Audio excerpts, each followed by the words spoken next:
Assalamualaikum warahmatullahi wabarakatuh. Perkenalkan, nama saya Anissa Rahmadani dengan NIM L1A024124. Dalam video ini, saya akan menyampaikan tutorial singkat mengenai analisis PCA yang saya lakukan berdasarkan data parameter fisika, kimia, dan biologi ikan sidat di Sungai Serayu. Analisis ini bertujuan untuk mengetahui stasiun yang paling relevan sebagai daerah pemijahan atau spawning ground dan daerah asuhan atau feeding ground berdasarkan hasil PCA yang diolah menggunakan aplikasi United PCA Tools. Selamat menyaksikan. Berikut adalah data yang sudah saya masukkan di aplikasi Excel dari stasiun 1 sampai stasiun 6. Setelahnya, kita bisa copy paste data dari aplikasi Excel ini ke aplikasi analisis PCA-nya. Selanjutnya, kita bisa buka aplikasi PCA-nya.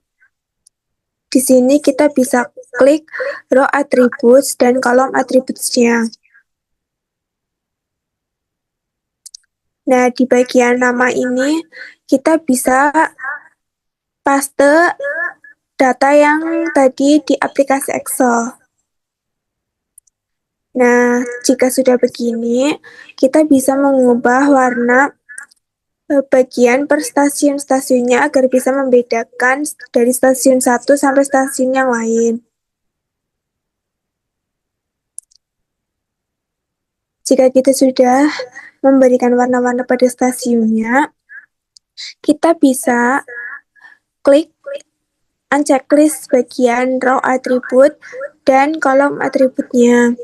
Selanjutnya, kita bisa blok semua data yang ada di PCA ini. Lalu kita bisa klik bagian multivariate, kemudian ordination, lalu yang PCA. Akan muncul tabel seperti ini. Di sini kita bisa ubah bagian matriksnya itu sebagai correlation. Lalu kita klik recompute. Nah, di sini sudah tertera hasil equivalence dan persentase variance-nya. Hasil tertingginya equivalent itu 6,26729. Persentase variasinya itu 41,782. Langkah selanjutnya, kita bisa ke scatter plot. Kemudian kita bisa klik bplot.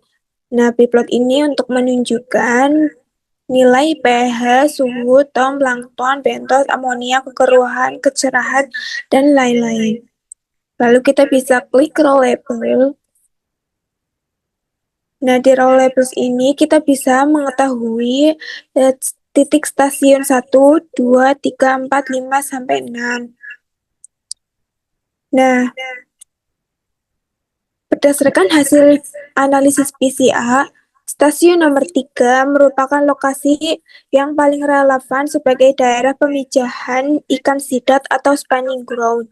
Hal ini ditunjukkan oleh posisi stasiun 3 yang berdekatan dengan vektor parameter seperti DO, larva ikan, dan ikan TKG4 yang merupakan indikator penting bagi habitat pemijahan. Keberadaan oksigen yang cukup tinggi dan banyak larva di lokasi ini mengindikasikan bahwa lingkungan tersebut mendukung proses pemijahan dan perkembangan awal larva. Temuan ini diperkuat oleh literatur dari ARAI tahun 2016 yang menyatakan bahwa habitat pemijahan ikan sidat umumnya berada di perairan yang memiliki oksigen tinggi, suhu stabil, dan kondisi lingkungan yang bersih. Selanjutnya, berdasarkan bplot PCA, stasiun nomor 5 menjadi lokasi yang paling relevan sebagai daerah asuhan atau feeding ground bagi ikan sidat. Stasiun ini terletak dekat dengan vektor parameter plankton dan tom. Tingginya kandungan plankton dan bahan organik mendukung tersedianya pakan alami bagi larva dan juvenil, sehingga sangat cocok dijadikan area asuhan.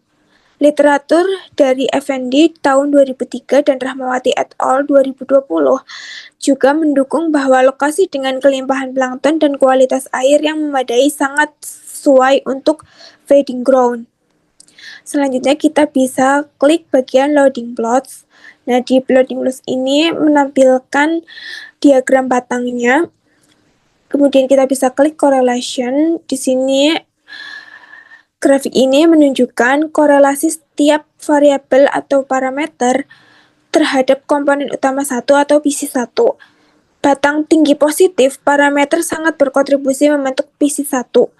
Batang negatif, parameter berlawanan pengaruhnya terhadap PC1.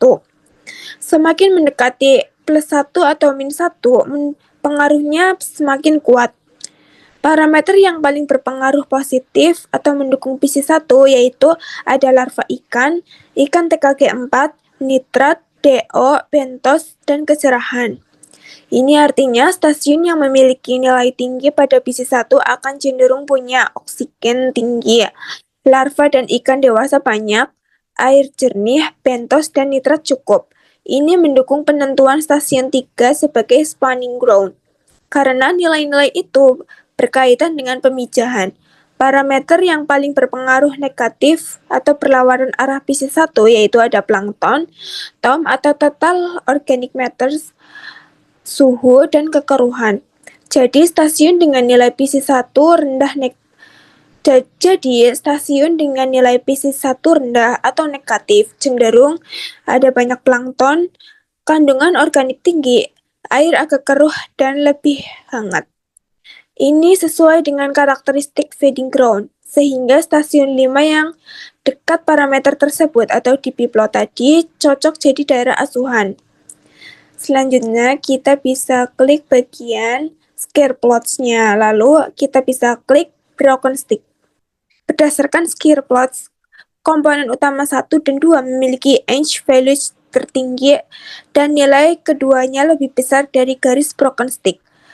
Ini menunjukkan bahwa PC1 dan PC2 sudah cukup mempresentasikan pola variasi parameter fisika kimia dan biologi di seluruh stasiun, sehingga kami fokuskan analisis pada dua komponen ini.